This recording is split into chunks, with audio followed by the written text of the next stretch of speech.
Hello, dear students. Good morning to all of you. Today is the lecture number 9 for class 12 and chapter is the current electricity. तो बेटे आज हम आपको जो बताने जा रहे हैं व्हीट स्टोन ब्रिज।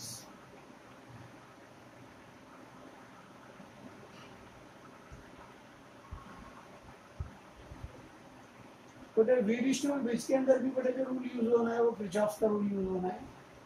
तो बेटे व्हीट स्टोन ब्रिज क्या है? बेटे व्हीट स्टोन एक साइंटिस्ट का नेम था जिन्होंने इसका डिजाइन करा है। पहले आपको थ्योरेटिकल बताया जाएगा, इसका प्रैक्टिकल फॉर्मेट समझाएंगे हम आपको। तो व्हीट स्टोन ने बेटे एक ब्रिज बनाया जिसको मैं नाम दिया व्हीट स्टोन ब्रिज। ये जो व्हीट स्टोन ब्रिज जो बनाया गया बेटे स्पेशली जो बनाया गया ये किसी अननोन रेजिस्टेंस को मेजर करने के लिए व्हीट स्टोन बनाया गया। तो बेटे व्हीट स्टोन ब्रिज क्या है? कुछ नहीं बेटे, ये एक आपके पास जस्ट लाइक एक पैरेललोग्राम की तरह होता है। पैरेललोग्राम मीन्स हम 4 रेजिस्टेंस का यूज करते हैं और 4 रेजिस्टेंस का बेटे यूज इस प्रकार से करते हैं कि वो एक पैरेललोग्राम में वो डिजाइन होता है। फॉर एग्जांपल मान लो बेटे एक रजिस्टर बेटे मेरे पास ये है, करेक्ट, और दूसरा रजिस्टर बेटे मेरे पास ये है, और जो तीसरा रेजिस्टेंस है मान लो बेटे वो मेरे पास ये है, और जो फोर्थ रेजिस्टेंस है बेटे वो मेरे पास ये है। तो बेटे ये एक पैरेललोग्राम की रूप में हमारे पास बन जाता है। तो इसको कैसे कैसे डिजाइन करा गया वो समझिए बेटा।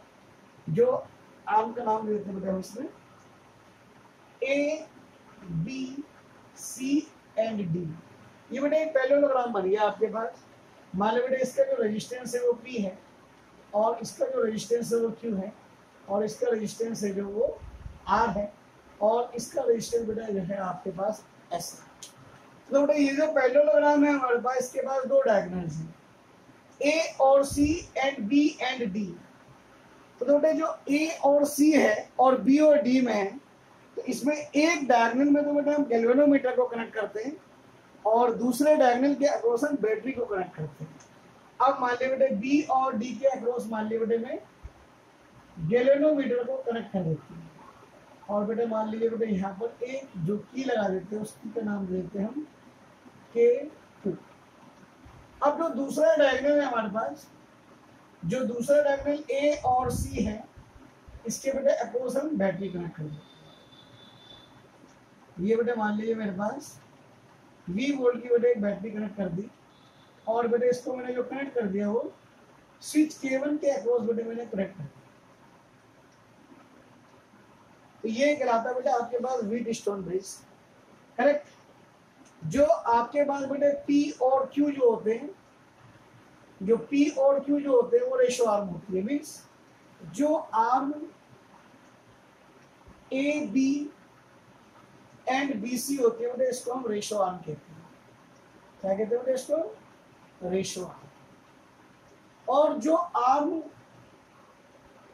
आर्म AD होती है उसको हम नॉन आर्म कहते हैं। क्या कहते हैं बेटा? इसको हम नॉन आर्म कहते हैं। और जो आर्म आपके पास CD हुई उसको बेटा अननोन आर्म कहते हैं। अब बेटा समझिए AB और BC को हम रेशो आर्म क्यों कहते हैं? क्योंकि बेटा जो AB और जो BC है वो 2 रेजिस्टेंस को रेशो में बांटती है, इसलिए उसको हम रेशो आर्म कहते हैं। AD को नॉन आर्म इसलिए कहा जाता है कि ये जो रेजिस्टेंस R होता है इसकी वैल्यू हमें पता होती है, इसलिए उसको हम नॉन आर्म कहते हैं। S एक वो अननोन रेजिस्टेंस होता है जिसका रेजिस्टेंस व्हीट स्टोन ब्रिज की हेल्प से निकालना होता है, करेक्ट। तो बेटे इसको प्रैक्टिस को परफॉर्म करने के लिए क्या करा जाता है बेटे? सबसे पहले हम ये की जो K2 होता है ये ओपन रखते हैं, और जो की K1 होती है बेटे उसको हम क्लोज करते हैं। क्लोज करते बेटे आपके पास जो करंट होता है बेटे ये फ्लो होना शुरू हो जाता है। मान लीजिए बेटे यहाँ पर करंट I गया है, करेक्ट, और यहाँ पर जो करंट है वो I1 गया, और यहाँ पर मान लीजिए बेटे करंट I2 गया, करेक्ट।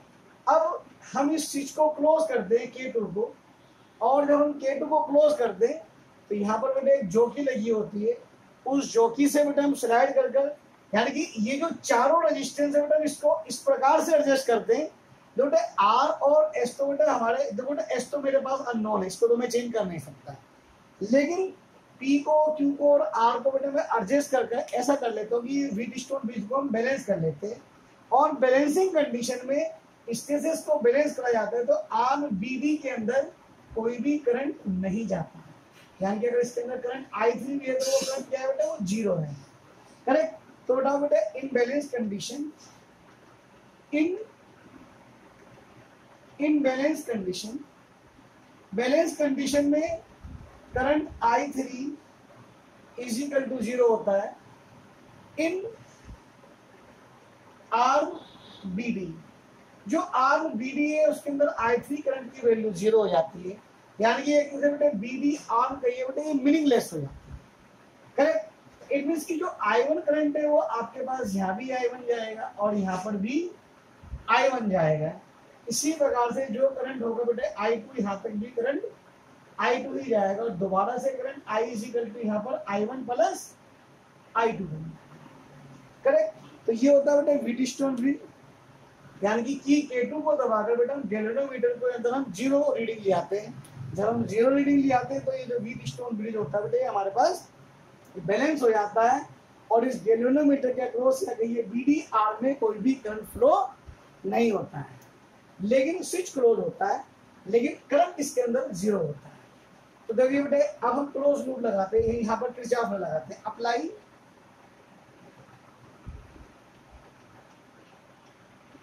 किरचॉफ्स लॉ या Kirchhoff rule in closed circuit, in close circuit A B D T.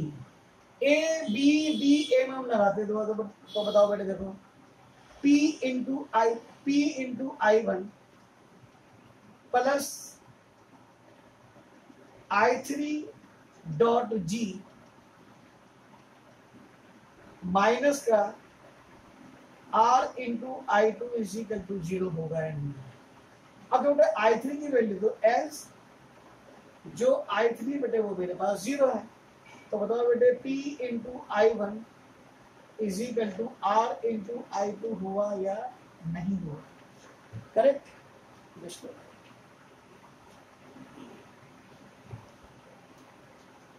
अब in closed circuit B C D B, B C D B में बेटे मैं आपका रूल लगाता हूं, तो बताओ बेटे Q इंटू I1 माइनस का S इंटू I2 माइनस का I3 dot G is equal to zero हो जाएगा। अब एस बेटे यहाँ पर भी I3 की वैल्यू क्या है, मेरे पास जीरो है। करेक्ट। तो बताओ बेटे Q into I1 is equal to S into I2 हुआ या नहीं। ठीक है ना। अब बेटे हम यहाँ पर इक्वेशन नंबर 1 को इक्वेशन नंबर 2 से बेटे हम डिवाइड कर देते हैं, तो बेटे आपके पास P into I1 is equal Q into I1 is equal to R into I2 upon S into I2 हुआ या नहीं।